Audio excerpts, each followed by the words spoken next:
we decided to talk about human respect, which is one of the things that drew us to CiVL in the first place, right? This is CiVL's mission, and as Ant and I understand our mission, it's also been ours for years and years. The idea of human respect underlies everything that we've done together for, what have we been working together for now? It's probably been since about 2010. Yeah. No, even 15 years. Even earlier. 20 years maybe, yeah. Yep. So it's been quite some time. And you can insert your own joke here about marriages gone bad and the whatnot, but we persist. And this idea of human respect, we tried to distill it down a little bit, right? Because it's one thing to say that it underlies and is woven into everything you do. It's quite another to say, okay, let's talk about that and only that. And the more we talked about it, the more we realized that the way we see human respect as kind of an overarching issue can be distilled into two sentences that are very, very familiar to an American audience and indeed to audiences around the world at this point. One of the sentences is decidedly American, and frankly, I don't know where the other one originated. It wouldn't make me the least bit surprised if it originated here in the U.S., but there are a number of other places that I would be equally unsurprised were it to have found its root there. Very likely in the English-speaking world, but not even necessarily there. So the first of the two is what Thomas Jefferson wrote, which I contend is the most powerful sentence ever written. We hold these truths to be self-evident, that all men are created equal. The second is what I contend to be the most powerful sentence ever uttered, which is a distinction, and I think a distinction with a difference. And it's, how can I help you? Which is what you hear in the commercial world every time you walk into an establishment of any kind. Right. In fact, we make a joke of it. That's what the guy at McDonald's says, right?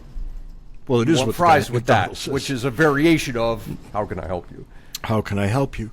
And taken together, I think these two sentences present a unique kind of whole. A political statement and an economic statement. And it's not exactly a statement, it's a question, but you take my point. And it's my contention that you can only have one if you have the other. Now, there are counterexamples, of course. You can think of Singapore, which is economically quite free and politically not nearly as much.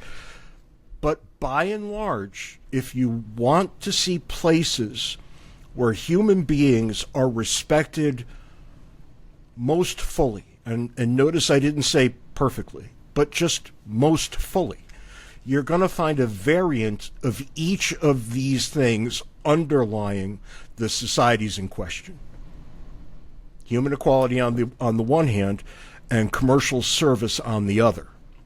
And I would submit that the idea of human respect is absolutely required for either one of these things to emerge, but most certainly for both of them to emerge together.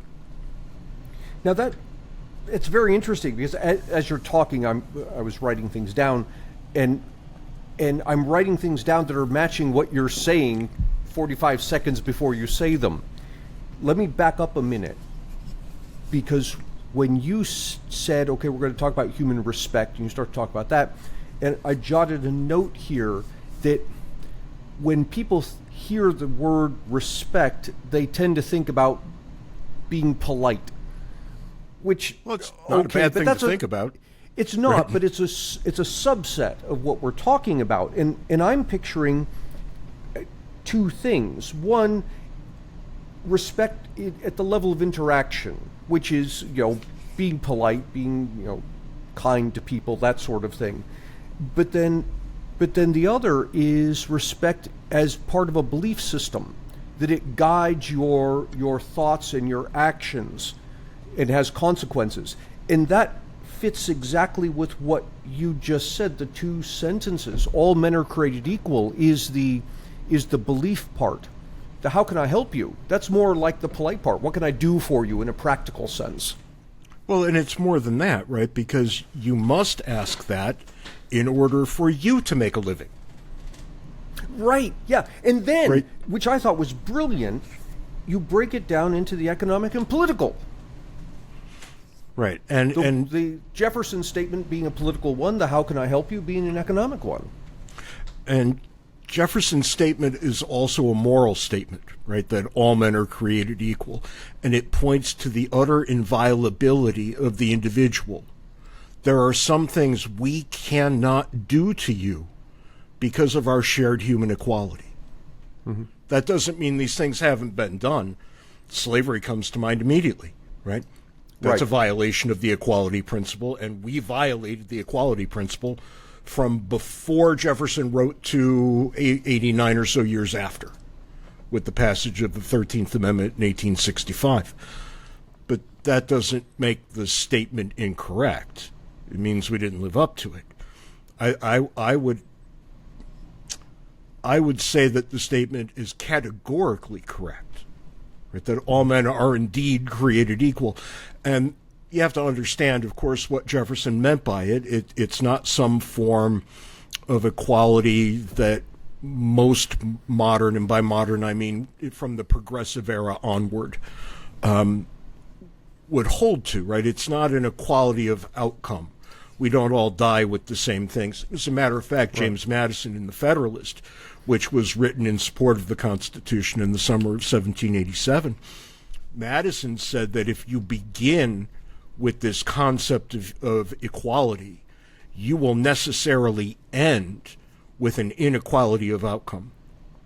Because people are free to do as they will. Some will be industrious, some will be lazy, some will be lucky, some will be unlucky, some will be very pretty, others will be very ugly. Right? There are all kinds of things. Some will be tall, some will be short. And if that sounds flippant, it's not. Right? We have scads of historical data proving that people who are perceived as beautiful have better life outcomes than people who are perceived as homely. Oh, it goes all the way down to, I've seen studies of student evaluations in colleges. And the more attractive teachers get higher student evaluation ratings, which you say, well, that's just student evaluation. No, but what goes along with that are raises and other sorts of perks. That there's real world consequences to this. Right. Very few people who are 5'2" end up being president of the United States. Right, right. The taller candidate almost always wins. Well, what a curiosity, right? On our last episode, you mentioned the Kennedy-Nixon debates, Right. where people who listened to the debate on the radio said Nixon won, but people who watched it said Kennedy won. Of course, Kennedy was much more attractive than Nixon. I think even Nixon would likely agree with that statement, right? Yeah. That's true. But when you start putting these things together, and you start figuring out what a worldview looks like, right? You start to realize that this moral statement that was offered in a political document really is quite controlling.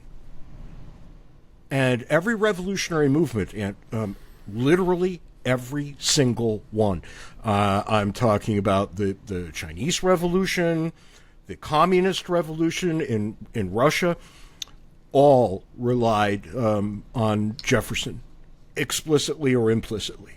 This Really? idea of human equality. Now, I think we could cheerfully say that most of them abused it quite horribly. But when you get to things, think about social change in the United States. When women started demanding equal rights, what was the argument? It wasn't, oh, poor us, help us, won't you? It was, we deserve this because we're equal. Right, right. So to black rights, so too gay rights. Literally anything you can point to in our history, people didn't show up to the government as supplicants begging for redress.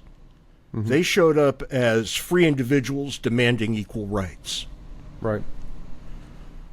Now, that's interesting, because that's not typically how we perceive the political process. Right? We don't start with the inviolability of the human being, that which must be respected at all times in all circumstances. But that's really where every political discussion must begin. Because if it doesn't, then slavery is perfectly acceptable. Denying the vote to women, perfectly acceptable. Criminalizing homosexuality, perfectly acceptable. It's what Thrasymachus in Plato's Republic referred to when he said justice is the will of the stronger. And there's always an element of that in political life. But do you really want to live in a world where whoever's strongest gets to declare justice, where the strong do what they will and the weak suffer what they must? No, I would rather start with a moral statement.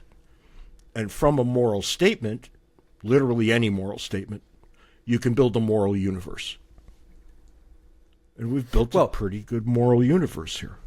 You can build a moral universe to, I would say, to a greater or lesser degree, depending on how seriously you take those first principles.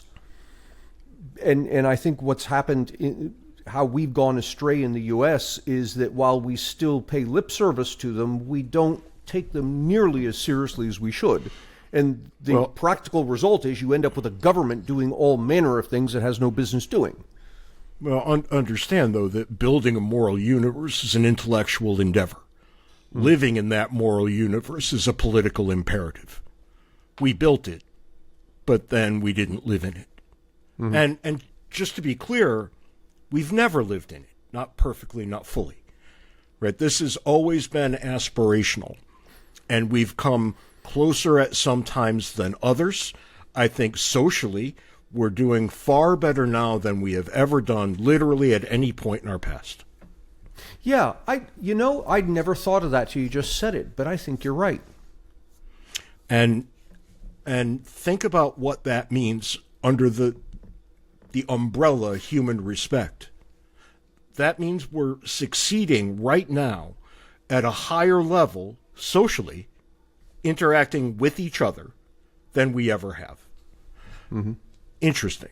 Words and Numbers Live is a members-only series in which James and I talk about issues in politics, philosophy, and economics. We take a deeper dive and then invite listeners for a live Q&A session. To participate in this exclusive series, subscribe to CiVL at CiVL.com. That's CiVL.com, where for $5 a month or $50 for an annual subscription, you can get access to their extensive library of content made by people who share our vision of upgrading society and making the world a better place. At CiVL.com, you can access our past podcast episodes as well as our Words and Numbers live lecture series and see what lectures we have coming up. Find us at CiVL.com. That's CiVL.com.